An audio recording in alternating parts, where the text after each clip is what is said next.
नमस्कार, मैं हूं संजय शर्मा। आप देख रहे हैं 4PM न्यूज़ नेटवर्क। गजब हाल चल रहा है देश में। 2-3 दिन से आप देख रहे होंगे कि गोदी मीडिया कैसे क्या-क्या मज़ेदार आपको चीज़ें दिखा रहा है। किसी ने आपके प्रधानमंत्री के पैर छू लिए तो उसके अलावा कोई खबर बचती नहीं है। तरह-तरह के तमाशे हो रहे हैं। 2000 का नोट पहले शुरू किया गया, फिर बंद किया गया, फिर प्रधानमंत्री के सचिव ने कह दिया, प्रमुख सचिव ने कह दिया, नृपेंद्र मिश्रा जी ने, कि प्रधानमंत्री जी का तो मन ही नहीं था कि 2000 नोट का शुरू हो जाए। मैंने ट्वीट किया, मैंने कहा नृपेंद्र मिश्रा जी, भारतीय जनता पार्टी, विपक्ष तो छोड़ दीजिए, भारतीय जनता पार्टी के किसी नेता की इतनी हैसियत नहीं है वो कल्पना भी कर सके कि प्रधानमंत्री की मर्जी के बिना कोई इतना ताकतवर हो सकता है कि वो 2000 का नोट शुरू कर दे और प्रधानमंत्री का मन ना हो। और आप तमाशा देखिए, किसी मीडिया चैनल पे आप ये मुद्दा उठते हुए देखेंगे भी नहीं। आखिर आपके साथ हो क्या रहा है? ये कहा गया कि 2000 का नोट बंद के प्रधानमंत्री जी ने सर्जिकल स्ट्राइक कर दी है। तमाम लोग इस बात पे कहने लगे प्रधानमंत्री जी की भ्रष्टाचार के खिलाफ सर्जिकल स्ट्राइक। लोग बताने लगे कि किसी के पास में 5 करोड़ रुपया है, वो बैंक में जाएगा तो उसका खाते पर नाम लिखा जाएगा, नंबर लिखा जाएगा, फोटो लगाने पड़ेंगे, पता चल जाएगा कि किसके पास कितना रुपया था। तब तक पता चला कि ऐसा कोई आदेश नहीं। आपके पास 1 करोड़ हो, 2 करोड़ हो, 5 करोड़ हो, बस इतना है कि एक बार में 10 नोट बदले जाएंगे। तो आप एक ही व्यक्ति की ड्यूटी लगा दीजिए, हर 15 मिनट में वो 10 नोट लेके जाएगा और बैंक में बदल सकता है। उसका कोई आधार कार्ड, उसका कोई ड्राइविंग लाइसेंस, कोई पहचान नहीं लगे। एक व्यक्ति दिन में 50 बार, 100 बार, जितनी टाइम हो उसके पास क्षमता के साथ 2000 का नोट जाके बदल सकता है। तो फिर इस खेल का मतलब क्या? 2000 का नोट छापने में करोड़ों रुपए खर्च हुए हैं, आपके मेरे टैक्स के पैसे हैं। मतलब क्या? क्यों खेल किया गया ये आपके साथ? देश में तरह तरह की बातें चल रही हैं। विपक्ष मजबूत होने की कोशिश में है। नीतीश कुमार मुलाकात कर रहे हैं, कांग्रेस से कर रहे हैं, केजरीवाल से कर रहे हैं, तमाम विपक्ष के लोगों से बात कर रहे हैं। एक मुद्दा बन रहा है कि विपक्ष अब इस तरह की रणनीति बनाए कि भारतीय जनता पार्टी के खिलाफ एक प्रत्याशी के खिलाफ एक लड़े। ये सारे मुद्दे देश के इकट्ठे थे, तो मैंने सोचा कि आज मैं आपको एक ऐसे शख्स के पास लेके चलूं जिसके पास इन सारी बातों का जवाब हो। तो मैं आज आपको ऐसे शख्स के पास लेके चल रहा हूं जो ब्रॉडकास्ट एडिटर एसोसिएशन पीए का सालों साल तक जनरल सेक्रेटरी रहे। ये सारे इलेक्ट्रॉनिक चैनल के जो संपादक होते हैं उनकी संस्था होती है। सोचिए, मीडिया की कितनी ताकतवर संस्था है। सारे इलेक्ट्रॉनिक मीडिया के संपादक। और आपको याद होगा अपने तिहाड़ी बाबू सुधीर चौधरी जी, एक बार जब रिश्वत लेते हुए पकड़े गए तब वो जी टीवी के संपादक हुआ करते थे। तो आज तक के चैनल में एक मीटिंग हुई और मैं जिन सज्जन से एन के सिंह जी से आपको मिलवाने जा रहा हूँ, ये जनरल सेक्रेटरी थे। आज तक के दफ्तर में मीटिंग हुई, मीटिंग में तय किया गया इतना भ्रष्टाचारी पत्रकार हमारी संस्था का मेंबर नहीं हो सकता। तो एन के सिंह जी ने और बाकी टीम ने, जिसमें राजदीप सरदेसाई भी थे, राहुल कंवल भी थे, आज तक के, इन लोगों ने उसको निकाल दिया। आप विडंबना देखिए कि वो उसी चैनल का आज तक का ब्रांड एम्बेसडर हो गया। तो ये सारी बातें मुझे लगा कि मैं एन के सिंह जी से आज पूछूं कि देश के हालात क्या है, क्योंकि एन के सिंह जी, मैं कह सकता हूं, दावा कर सकता हूं, देश के सबसे ईमानदार, सबसे योग्य पत्रकारों में से एक हैं। आप देश और दुनिया के बड़े बड़े अखबारों में उनके आर्टिकल पढ़ते रहते हैं। हर चीज पर उनकी बहुत जबरदस्त पकड़ है। तो मैं समय नहीं लेता हूँ, सीधे चलते हैं हम एन के सिंह जी के पास। स्वागत है एन के सिंह जी आपका। मेरे दर्शक ये लगातार मांग करते रहते हैं कि देश में जब जटिल मुद्दे हो जाएं तो आपसे बातचीत की जाए। लोगों को ये यकीन होने लगा है कि जो चीजें बिगड़ेंगी या तो उसके बारे में सबसे ज्यादा जानकारी आप दे सकते हैं। कुछ चीजें समझ में नहीं आ रही लोगों को। पहले तो ये समझ में नहीं आ रही कि 2000 का नोट जारी क्यों किया गया था, जारी किया गया तो बंद क्यों किया गया। और फिर जो मीडिया के तमाम चैनल बड़े खुश होकर बता रहे थे ये सर्जिकल स्ट्राइक है, ये मास्टर स्ट्रोक है, लेकिन तब तक बैंक की तरफ से सूचना आ गई कि आपको कोई पहचान पत्र नहीं देना। आप जाइए और 2000 के बस एक बार में 10 नोट बदलने हैं, चाहे 1 घंटे बाद फिर आ जाइए। तो जब कोई पहचान ही नहीं देना, मेरे पास 1 करोड़ 2 करोड़ अगर ब्लैक मनी है, मेरे को पहचान नहीं देना, मैं आराम से नोट चेंज करा सकता हूँ। तो इन नोटों को छापने में भी करोड़ों रुपए खर्च हुए होंगे। तो ये क्या देश की अर्थव्यवस्था पे जब नोट बंद होती हैं तो पूरी दुनिया में ये संकेत भी जाता है कि भारत एक ऐसा देश है जिसकी करेंसी कभी भी बंद हो जाती है। तो क्या देश चलाते समय ये कोई मजाक सा चल रहा है, कभी नोट शुरू हो जाएगा, कभी नोट बंद हो जाएगा? क्यों करती है सरकारें ऐसा? ये जो फिस्कल पॉलिसीज होती हैं, ये थोड़ा कॉम्प्लिकेटेड होती हैं, इसमें कोई दो राय नहीं है। लेकिन जो आपने पिछला वाला नोटबंदी था, उसमें इसमें एक बेसिक अंतर है कि उस वाले में सुप्रीम कोर्ट में केस भी चल रहा है, उस वाले में तो रिजर्व बैंक को भी नहीं मालूम था। रिजर्व बैंक की एक कमेटी होती है जो कि इन चीजों को डिसाइड करती है, उस कमेटी को भी नहीं मालूम था कि हम ये करने जा रहे हैं और ये कब अनाउंस होने जा रहा है।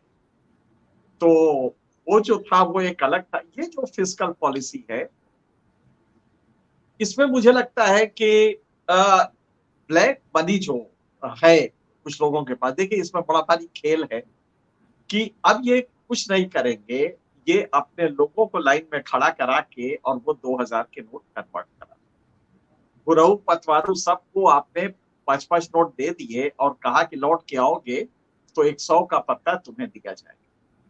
कितना इजी होगा ये। तो फिर आपने वो जो पॉलिसी का ये किया था, अच्छा पहले शुरू में ये लगा, गवर्नमेंट ने भी कहा कि इससे सब आइडेंटिफाई हो जाएंगे जो लोग कन्वर्ट करा रहे हैं, बाद में हम उनसे पूछ सकते हैं। ये बात उन्होंने तब भी कही थी, पिछले नोटबंदी में भी कही थी। हकीकत ये है कि कोई भी अपना डायरेक्ट अकाउंट से नहीं कराएगा, वो कुछ नहीं करना है। हर आदमी के पास अकाउंट है, 5 नोट ले जाके अपना एक आदमी लगा रखा है, वो जाता है, वो जाके ले आता है, कोई उसका लिए वो नहीं है। और 5 नोट तो कोई भी रख सकता है ना, 5 नोट कितना होता है? अब तो तो 10 नोट भी 5-5 नोट, 10 नोट कह दिया है, 2000 के 10। हाँ वही हम कह रहे हैं कि 5-10 नोट कितनी चीज होती है। तो आप रोज जाके बदलवा लें, आपके पास 130 दिन का विंडो है। तो और ऐसे आप 5 आदमी लगा दीजिए, 50 लगा दीजिए, बड़े यार, तो आपका पर्पस फिर डिफीट हो रहा है। आप तो ऐसे ही आप खुद ही कह रहे हैं कि ये जो करेंसी हमारे इस डिनोमिनेशन की आई थी, इसको हमने रिड्यूस करते करते 4 साल से तो छाप ही नहीं रहे हैं। तो अब ये जाके हमारी सिर्फ 10 पर टोटल उसका वॉल्यूम का 10% रह गई। तो भाई जब 10% रह गई है तो इसको और कम कर दो, 5% कर दो। इसमें क्या ऐसे ही तुम अगर नहीं छापोगे तो ऐसे ही, अच्छा मनी वो जो पुराने नोट होते हैं वो वापस होते हैं तो नॉर्मल कोर्स में वापस हो जाएंगे, स्वाइल होंगे, खराब होंगे, वो वापस होंगे, तो ये तो ऐसे ही फेज आउट हो जाएगा। इसके लिए वो तो कहिए कि मोदी जी ने अनाउंस करके राष्ट्र के नाम नहीं कहा आज रात के 12 बजे, वो जो उनका स्टाइल है, वरना मुझे डर लगा कि ये अब की बार ये ना कहे। तो खैर वो नहीं कहा है, एक विंडो दे रखा है, लेकिन इससे जो पर्पस है वो कहीं से भी सर्व नहीं होने जा रहा है।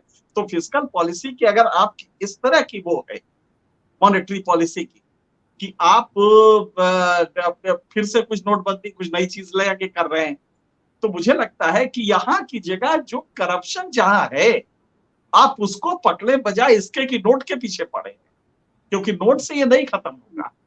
आपके सामने करप्शन हो रहे हैं, आपके सामने एक जूनियर इंजीनियर से लेके इंजीनियर के यहाँ आपको समझ में नहीं आ रहा है कि वो मकान जो आलीशान बनवाया है वो किस कमाई का है। इसके लिए आपके पास ऑर्गन है और आपके पास पूरी बॉडी है जो ये पता कर सकती है। अगर केंद्र सरकार का है तो सीबीआई उसके लिए है, राज्यों में भी आपके विजिलेंस बॉडीज हैं, और फिर लोकायुक्त है। आप ये सारी चीजें है ना, आपने सीडीसी रखा है, तो फिर आखिर दिक्कत क्या है? तो हकीकत यह है कि आपका इरादा वो नहीं। आप जरा सोचिए, सिंगल डायरेक्टिव 1998 में खत्म किया गया। सिंगल डायरेक्टिव ये था, सीबीआई एक्ट में, जो दिल्ली पुलिस एस्टेब्लिशमेंट एक्ट है, इसमें सेक्शन 6C है। इसके तहत आप किसी भी joint secretary and above rank के लोग, इंक्लूडिंग मंत्री, आप कोई भी केस इन्वेस्टिगेट नहीं कर सकते उसके खिलाफ जब तक सरकार का परमिशन न हो। जरा सोचिए कितनी बेहूदगी का ये होगा। इसको सुप्रीम कोर्ट ने हटा दिया, एक बार हटाया तो उसको सीबीसी में लाया गया, फिर उसको हटाया, लेकिन आज भी वो बदस्तूर कायम है कि नहीं साहब, joint secretary and above core मंत्री जी को बिना सरकार के परमिशन के आप नहीं करेंगे। तो करप्शन आप चाहते कहां है खत्म? चाहते तो वो तो 2 मिनट पे आप, अगर स्टेट चाहे ले तो ये खत्म होना मुश्किल नहीं है। तो उसी तरह आप हर बार क्या कर रहे हैं, विच हंटिंग कहते हैं इसको, कि चोर पकड़ना है, वो भागा, ये करके आप ड्रामा कर रहे हैं। एक्चुअली आपने करप्शन, क्योंकि आपके सारे लोग, ये जितने भाजपा में पूरे के पूरा ये सिस्टम है, गौर से देखिए, यही लोग तो वो सब धंधा कर रहे हैं। हाँ। तो लिहाजा मुझे नहीं लगता है कि इससे करप्शन खत्म होगा, और करप्शन खत्म होगा तो आपके लिए बड़ी मुश्किल पड़ जाएगी। बिल्कुल। अच्छा सर, ये बताइए, आप सरकार को पूरी तरह जानते हैं, आप तमाम बड़े चैनलों के संपादक रहे हैं, सरकार के बहुत करीब से आपने देखा है, अध्ययन किया है। प्रधानमंत्री जी के प्रमुख सचिव नितिन मिश्रा जी का एक बयान आया है कि प्रधानमंत्री जी नहीं चाहते थे कि 2000 का नोट छपे, 2000 का नोट मार्केट में आए। क्या ये संभव है कि इस दौर में प्रधानमंत्री ना चाहें और किसी की इतनी हिम्मत हो जाए कि वो 2000 का नोट छाप दे? निपेन जी से यही पूछ लिया जाए कि निपेन जी आप तो छोड़ दीजिए, आप तो उस समय पीएमओ में शायद थे, अरुण जेटली को ये पूरा मालूम था इसके बारे में? क्या फाइनेंस सिस्टम को किसी को मालूम था? अगर उनसे पलट के पूछा जाए कि प्रधानमंत्री नहीं चाहते थे, अरे आप डिफेंड करने के लिए कोई और तरीका निकालिए। ये कुछ ब्यूरोक्रेट्स है जो अभी भी ताली बजा रहे हैं। कम से कम अब जिंदगी के उस मकाम पे पहुंच गए हैं, और अब तो उनके पास एक बड़ा अच्छा भव्य मंदिर बनाने का जिम्मा भी है। तो कम से कम उसी को देखें, बजाय इसके कि प्राइम मिनिस्टर के लिए डफली बजाएं और ताली बजाएं। गरिमा में नहीं लगता है, हम उनको एक अच्छा अधिकारी समझते हैं। लिहाजा कम से कम अब, अभी इसके पहले भी एक स्टेटमेंट आया था, तो मुझे लगता है कि प्रधानमंत्री के को बचाने के लिए बैटिंग करना छोड़ के ये लोग अब जिंदगी के उस मकाम पे हैं जिसपे कम से कम जाए तो लोग कहें कि हाँ भाई, व्यक्ति अच्छे थे, और व्यक्ति अच्छे थे और तन के रहते थे। अरे रीढ़ नहीं है ब्यूरोक्रेसी के, तो सभी जानते हैं, और मोदी ने वो रीढ़ खत्म कर दी है। उसके बाद भी आप डफली बजा रहे हैं तो थोड़ा शर्मनाक लगता है। खैर, ये उनका अपना निजी मामला है। उनके बेटे को एमएलसी भी बना दिया है उत्तर प्रदेश से इस बार बीजेपी ने। नहीं, आप देख रहे हैं कि वर्दी पहना आदमी कल तक जो वर्दी पहन के और सरकार का कॉन्स्टिट्यूशन बचाता रहता है, भारत का कॉन्स्टिट्यूशन बचाता है, अचानक इस्तीफा देता है और वो एमएलए का चुनाव लड़ता है, मंत्री बन जाता है। किस तरह का सिस्टम है? कम से कम उसको 3 साल तो आप रोकिए, 3 साल कूलिंग ऑफ रखिए उसको, कि नहीं ये अगर आईपीएस है, ये आईएएस है, कैसे उससे हम भरोसा रखेंगे कि वो कल तक तो कॉन्स्टिट्यूशन के नाम पे करता था। अरे वो डफली तब भी बजाता था, आज भी बजा रहा है। तो अब तो इंडियन ब्यूरोक्रेसी से समाज को घृणा होने लगी है कि कम से कम कुछ तो रीढ़ होनी चाहिए थी। और ये सबसे बड़ी ब्यूरोक्रेसी की सबसे बड़ी प्रॉब्लम है कि ये इतना रीढ़ विहीन हो गई है, तो लिहाजा इनके ऊपर कमेंट करना कि कोई पीएमओ में रहा है वो क्या कह रहा है क्या नहीं, मुझे तो मन लगता है कि मेरे गरिमा के खिलाफ है। नहीं, बिल्कुल ठीक कह रहे हैं, लेकिन सर ब्यूरोक्रेसी को छोड़ दीजिए, यहाँ तो सुप्रीम कोर्ट के चीफ जस्टिस भी कुछ बड़े चर्चित फैसले देते हैं और अगले दिन राज्यसभा के सदस्य बन जाते हैं। जी हाँ, ये मुझे जब भी कभी मोदी जी के बारे में, उनके गवर्नेंस के बारे में जानना होता है, तो मेरे पास एक बाइबिल है, मैं उसको जब पढ़ता हूं तो ये समझ में आ जाता है। वो बाइबिल है, ये मैन काम्फ, ये हिटलर की किताब है, उसकी अपनी है लिखी हुई। तो मुझे जरा सा भी कोई पॉलिसी या उसके बारे में कंफ्यूजन होता है कि ऐसा क्यों हुआ, तो हम इसको पढ़ के 4 पन्ने पलट लेते हैं और मुझे उसका आंसर मिल जाता है। ये मेरे लिए एक बहुत अच्छा है। और आपने जब कहा कि देश की हालत के बारे में बात करेंगे, तो मैंने कहा कि देश का हालत मतलब गवर्नेंस, तो मैं फिर से पढ़ रहा हूँ, 4 घंटे से पढ़ ही रहा हूँ कि जरा निकाला जाए। तो उसमें बड़ा बढ़िया आपको एक चीज बताए, आपने अभी तक चर्चा नहीं की, शायद अगले भाग में करते, लेकिन मैं अभी ला दे रहा हूं।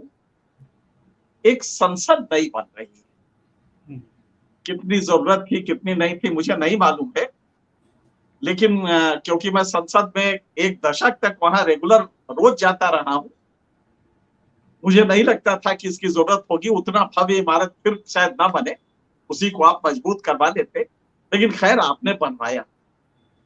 आप जरा सोचिए, भारत के संविधान में आर्टिकल 79 में संसद की परिभाषा है। जानते हैं वो परिभाषा क्या है? आपके व्यूअर्स को हम चाहते हैं कि वो बता दें व्यूअर्स भी समझ जाए संसद किस चीज से बनता है।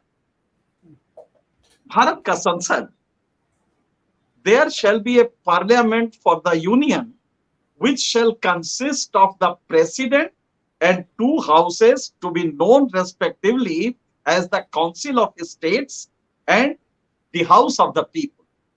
कि ये जो संसद होगा ये बनेगा राष्ट्रपति से और दो सदनों से, जिसमें एक सदन का नाम होगा काउंसिल ऑफ स्टेट्स और दूसरे का लोकसभा। राष्ट्रपति के बिना संसद नहीं हो सकता, उसके बिना सोचा ही नहीं जा सकता। आप देख रहे हैं कि एक संसद की इमारत बन रही है, कई हजार करोड़ रुपए लग रहे हैं, और उसका उद्घाटन कौन करेगा? हालांकि ये चर्चा हम लोग को पहले करनी चाहिए थी। राहुल गांधी के इसको लाने के पहले हमने मुझे अपने पे आत्मग्लानि हुई आज। कल से मैं बड़ा परेशान हूं कि ये बात तो हम लोग को समझनी चाहिए थी, संजय शर्मा को समझनी चाहिए थी। राहुल गांधी ने इसको रेज किया है, जबकि हम लोग का काम है, हम लोग को रेज करनी चाहिए थी, लेकिन हम लोग फेल हो गए। शायद हम लोग इंटेलेक्चुअली इसको नहीं समझ पाए। तो खैर, मेरी आदत नहीं है कि राहुल गांधी कुछ कहे तो हम उस पर कमेंट करें, लेकिन ये चूंकि मुद्दा सीरियस है, देश का प्रधानमंत्री उसका उद्घाटन कैसे कर सकता है? वो हाउस का एक अदना मेंबर होता है जो कि लीडर ऑफ ए हाउस होता है। प्राइम मिनिस्टर इसलिए होता है कि वो लीडर एक हाउस का होता है, सिर्फ इसलिए होता है, और एक ही हाउस का होता है, दूसरे का। आप संसद बनवा रहे हैं और संसद बनवा के ताज्जुब हो रहा है कि देश की राष्ट्रपति है और वो भी ट्राइबल उससे आती है। आप ही इलेक्शन चुनाव मंचों से कहते हैं कि हमारी राष्ट्रपति ट्राइबल उससे है, हमने दिया है, इसके पहले हमने दलित दिया, ये सब आप ही तो कहते हैं ना। तो आज जब आपको संसद का उद्घाटन करना है तो कूद के आप खुद करेंगे, राष्ट्रपति से नहीं करवाएंगे, जो कि संसद का अपरिहार्य अंग होता है। प्रधानमंत्री नहीं होता उसका अंग। संसद माने प्रधान, राष्ट्रपति और दोनों सदन, ये उसकी परिभाषा आर्टिकल 79 में है। तो मुझे लगता है कि इसकी वजह क्या है? हिटलर को इसका बड़ा शौक था कि इतिहास में उसे अच्छी तरह दिया जाए। तो जब उसने लगभग दुनिया, मतलब लगभग फ्रांस पे भी कब्जा कर लिया था, वो तो रूस में मार खाया। तो जब फ्रांस पे, या यूं कहिए कि अमेरिका जब बम गिराया जापान पे, तो वो एक अलग किस्सा है। लेकिन वो फ्रांस गया, 23 जून की बात है 1940 की। फ्रांस उसके कब्जे में आ गया था। फ्रांस गया ये देखने कि नेपोलियन का मॉन्यूमेंट कैसा बना है, नेपोलियन के को याद करने के लिए लोगों ने क्या क्या बनवाया है। तो फिर उसने वापस आके कहा कि मेरे जिंदगी का ये सबसे महत्वपूर्ण क्षण था कि हमने नेपोलियन का वो मॉन्यूमेंट देखा। पर्पस ये था कि हम ऐसा ही अपना भी बनवाएंगे। तो ये एक खास टिपिकल स्टाइल बना स्थिति होती है एक खास किस्म के गवर्नेंस में, जिसमें कि आप मॉन्यूमेंट, ताकि इतिहास में जाए तो कहे कि ये जो भव्य इमारत देख रहे हो, ये एक प्रधानमंत्री आए थे मोदी, वो जो दुनिया के सबसे ज्यादा लोकप्रिय थे, उनका बनवाया, उनका उद्घाटन किया हुआ, या उनका बनवाया। कुछ दिनों में ये भी आएगा कि ये उनका बनवाया हुआ है। तो आप समझ सकते हैं कि एक टिपिकल साइकोलॉजी होती है, मानसिकता होती है, जिसमें ये गवर्नेंस चल रहा है। तो इसमें ये भी बनेगा। आप सोचिए कि पार्लियामेंट, इससे बढ़िया गरिमा में क्या होता? आप उस पार्लियामेंट में जब पहली बार गए थे तो उस पर सजदा किया था ना आपने सर झुका के साष्टांग दंडवत किया था। तो आज कम से कम उस पार्लियामेंट के लिए भारत के संविधान ने जो कहा है वो याद रखते हैं, आपके राष्ट्रपति के साथ ही पार्लियामेंट सोचा जा सकता है, उसके अलावा नहीं। और आपके पास महिला, आदिवासी राष्ट्रपति है, आपने उससे नहीं करवाया। तो मतलब ये देख के एक साइकोलॉजी समझने में बहुत दिक्कत नहीं होती है। मोदी जी को गवर्नेंस को समझना हो तो बहुत गणित लगाने की जरूरत नहीं है। आप एक सेट फॉर्मेट समझ लीजिए, फिर आप मोदी जी के गवर्नेंस को समझ लेंगे। हाँ, मैंने वो सतपाल मलिक जी का जब इंटरव्यू किया तो मैंने उनसे पूछा कि आपके तो मोदी जी के बड़े करीबी रिश्ते रहे हैं, आप घंटों घंटों बात करते थे, तो आपका आकलन क्या है? तो उन्होंने कहा था कि बहुत ज्यादा वो आत्ममुग्ध हैं वो, तो वो जो लाइन आपने अभी जितनी चीज़ें बताई हिटलर वाली, वो मुझे सतपाल मलिक जी की याद आई। उन्होंने कहा था कि ये आत्ममुग्ध हैं। दूसरे विषय में बात करता हूँ एनके सिंह जी। कर्नाटक में प्रयोग एक हुआ, जय बजरंगबली, और आमतौर पे हर राज्य में ये प्रयोग होता है, धार्मिक उन्माद के लेके एक उफान आता है। लेकिन कर्नाटक में हमने देखा ये कार्ड चला नहीं। कुछ राज्यों में और चुनाव हैं, खासतौर से मध्य प्रदेश, राजस्थान, छत्तीसगढ़। आपको क्या लगता है कि अब ये जो धर्म के नाम पर उफान है, क्या ये कम हो रहा है, खत्म हो रहा है?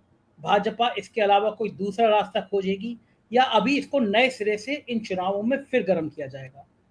नहीं नहीं नहीं नहीं, ये आप भूल जाइए। ये आपने कहा, ये मैं आज गारंटी लिख के दे देता हूं, धर्म कभी नहीं छोड़ा जाएगा। बड़ा पे करता है ये, अरे साहब मुफ्त का देता है ये। खाली एक मंदिर बनवा दीजिए, कभी बजरंग का नाम ले लीजिए, कभी इस तरह के शोसेबाजी करते रहिए और बताइए मेरा भारत महान है, मेरे देवता महान है। इस धंधे का तो तोड़ ही नहीं है। इसके लिए फिर मैं वही हिटलर के उस किताब पे आऊंगा। ये पेज नंबर है 180। इस पे कहा गया है, all propaganda must be presented in A popular form and must fix its intellectual level so as not to be above the head of the least intellectual of those to whom it is directed. जितने भी propaganda आप कीजिए, ध्यान रखिए कि उनका intellectual level बहुत ऊपर ना हो। ये जो सामान्य लोग हैं, ये उनके लिए करिए। ये ऊपर वाले छोड़ दीजिए, जो एनके सिंह और संजय शर्मा ये सब करते रहते हैं फालतू, इनको कोई सुनता नहीं है। ये नीचे वाले इंटेलेक्ट, जिनका कम इंटेलिजेंस है, ये उनके लिए कीजिए। मोदी जी और भाजपा कभी भी धर्म नहीं छोड़ेगी, बल्कि वो एक और कभी मौका मिलेगा तो पवन सूत एक और ले आएगी। अगर पवन सूत नहीं मिलेंगे तो कोई अग्निपुत्र मिल जाएंगे, लेकिन इसको छोड़ नहीं सकती। और यही हम जब इस किताब को पढ़ते हैं तो बड़ा समझ में आता है, ये कभी नहीं छोड़ने जा रहे हैं। ये जो वहां पे फेल हुए हैं, ये तो वो इलाका है, यहाँ पे ये फेल होता ही नहीं। और ये फेल नहीं होगा जब तक कि संजय शर्मा और एनके सिंह इनकी चेतना के स्तर को नहीं बढ़ाएंगे। और वो बढ़ाने में हमारा दायित्व है, वो हमारा आपका नैतिक दायित्व है कि हम इनकी समझ को बेहतर, वरना वो प्रोपोगंडा से सब कुछ कर ले जाएंगे। और हो सकता है कि आपको गाली दे सड़क पे लोग, कह रहे ये नहीं जानता है, मोदी तो भगवान है, इस मूर्ख को क्या मालूम है, वो हमको ये कहेंगे। लेकिन क्या इससे हम छोड़ दें? उनको हम समझाना नहीं छोड़ेंगे कि मूर्ख हम हैं, ये मान लो, कोई दिक्कत नहीं है, लेकिन कोई तुम्हें मूर्ख बना रहा है, ये हम बता रहे हैं, तुम्हारे बेटे को नौकरी नहीं लगी। तो वही इसमें मैन कैम्प में हिटलर ने यही कहा कि अरे भाई प्रोपोगंडा होना चाहिए वो कॉमन मैन के लिए। ये इंटेलेक्चुअल फैक्टर जो घूमते रहते हैं ना सड़क पे, इनको छोड़ो, भूल जाओ इनको, ये फालतू लोग हैं। तो हम लोग को आप देखिए, प्रेस कॉन्फ्रेंस नहीं होता मोदी जी का। हम कई प्राइम मिनिस्टर्स के साथ विदेश गए हैं, हम कई प्राइम मिनिस्टर के साथ व्यक्तिगत रूप से, और खैर व्यक्तिगत रूप से मैं इनको भी जानता हूं, ये भी मुझे जानते हैं। लेकिन सवाल इसका नहीं है। सवाल ये है कि आपने प्रेस कॉन्फ्रेंस बंद कर दिया, मीडिया को साथ ले जाना बंद कर दिया, और एक डिस्टेंस बना दिया, वन वे ट्रैफिक कर दिया। मन की बात करेंगे ताकि कोई काम की बात ना पूछे। वन वे ट्रैफिक में मन की बात होती है, लेकिन उधर से काम की बात कोई पूछेगा वो नहीं करता है। तो लिहाजा ये एक अलग फॉर्मेट होता है। और वही बार बार मैं कह रहा हूं कि अगर आप इसको पढ़ लेंगे तो मुझे लगता है आपको सवाल पूछना ही नहीं होगा किसी से। और मैं तो जनता को भी कहता हूं, यार ये किताब पढ़ लो।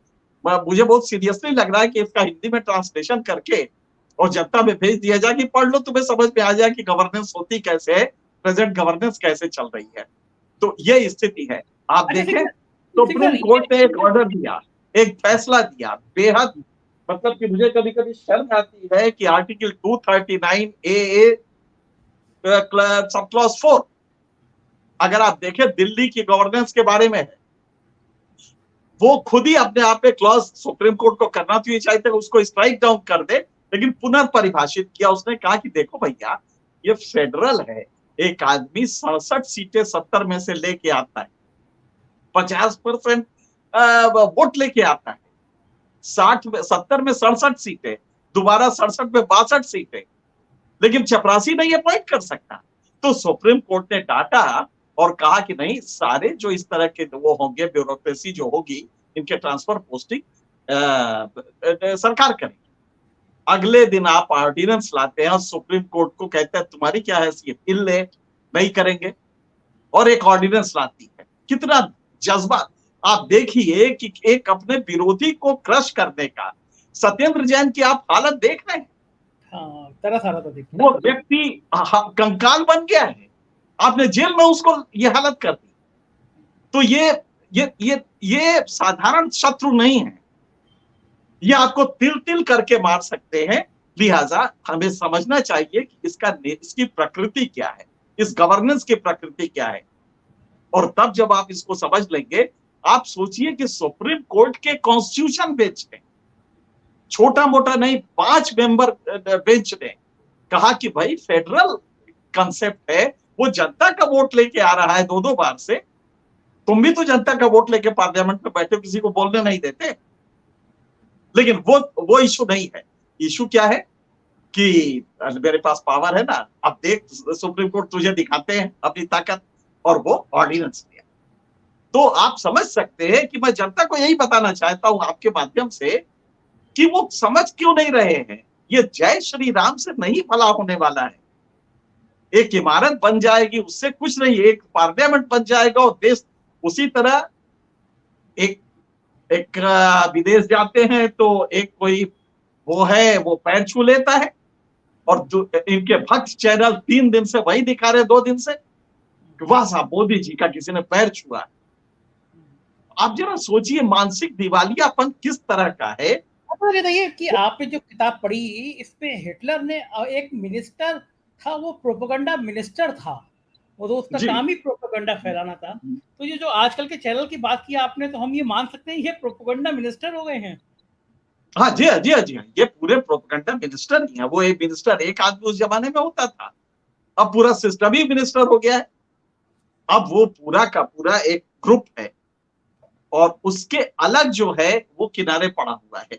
लेकिन क्या वो अपना काम छोड़ दे? यहीं पे वो पेच है कि हम अपना काम करते रहेंगे। ये हमारा दायित्व है कि हम समाज को बताएं कि तुम्हें धोखा दिया जा रहा है।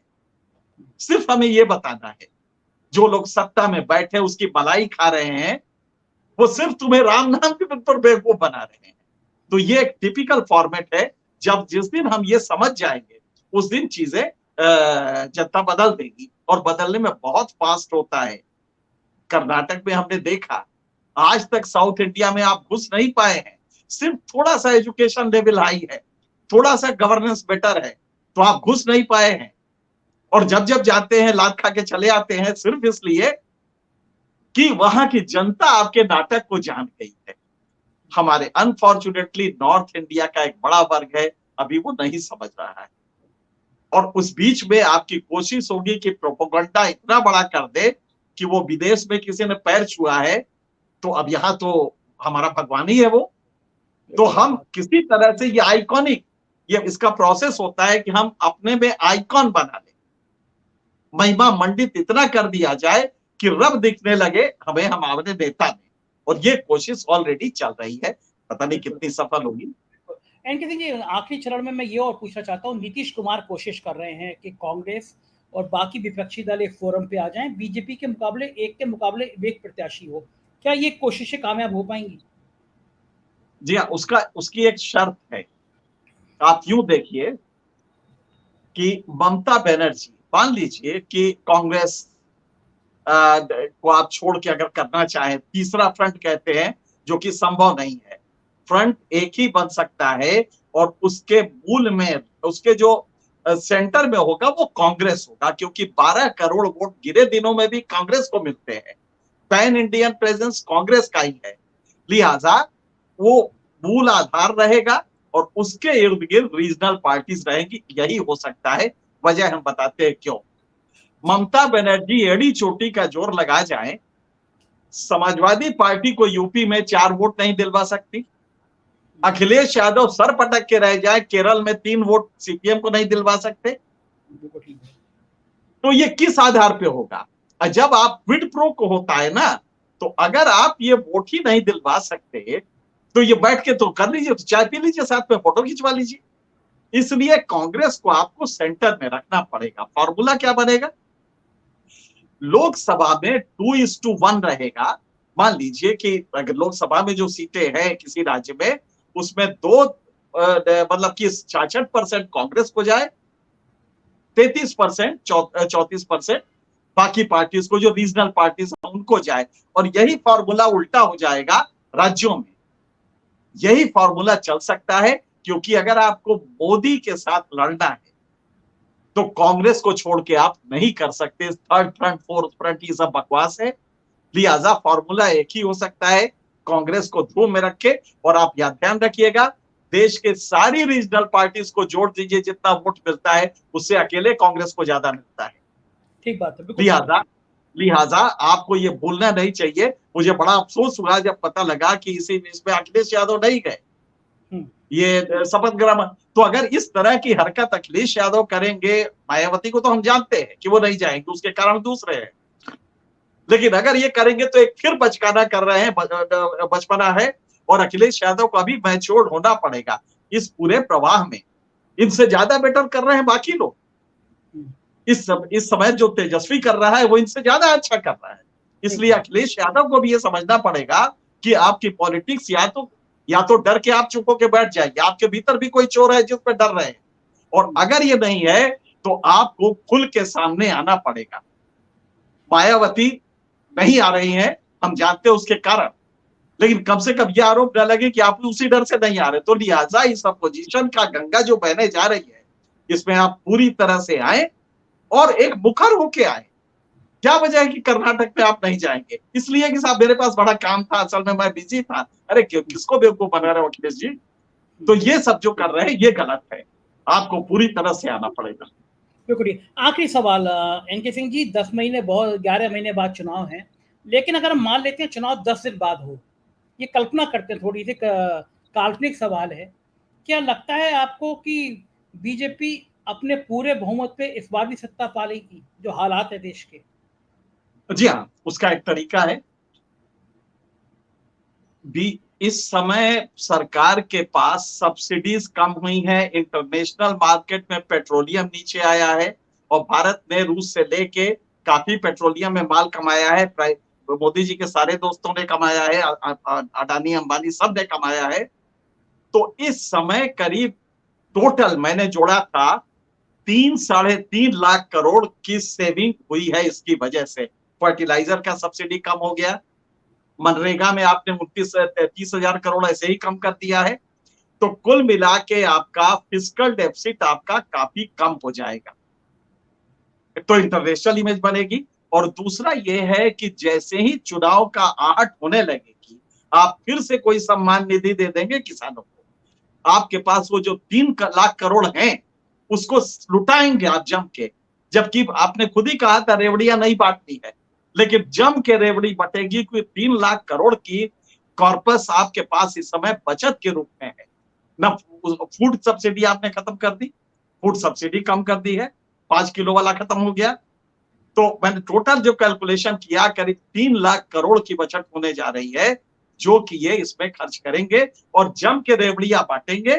तो अब जनता को सोचना पड़ेगा कि ये रेवड़ियां लेके 5 साल सर झुका के जय श्री राम कहोगे, या अपने बेटे की नौकरी लगवा के सीना तान के रहोगे?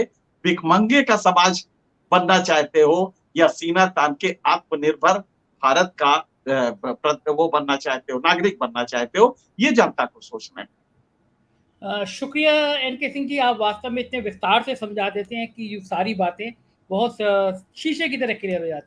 शुक्रिया इतना कीमती समय देने के लिए, थैंक यू। तो सुना आपने एनके सिंह जी से बातचीत। मुझको यकीन है कि आपके सारे बिंदुओं का इसमें जवाब मिल गया होगा। देश के जो हालात हैं, एनके सिंह जी ने विस्तार से बता दिया कि किस तरह अभी तो विपक्ष को कर्नाटक के चुनाव को रेवड़ियों से जोड़ रहे हैं, लेकिन 2024 से पहले ये बड़ी संख्या में रेवड़ी बांटने की तैयारी है। क्या होगा हम बताते रहेंगे। आप देखते रहिए 4PM न्यूज नेटवर्क। अनुरोध है आपसे, हमारे सदस्य बनिए। इस वीडियो के नीचे लिंक है। कुछ अन्य राज्यों में हमारे चैनल हैं, 4PM यूपी, बिहार, गुजरात, कर्नाटक। उन्हें भी सब्सक्राइब करिए। शुक्रिया, थैंक यू।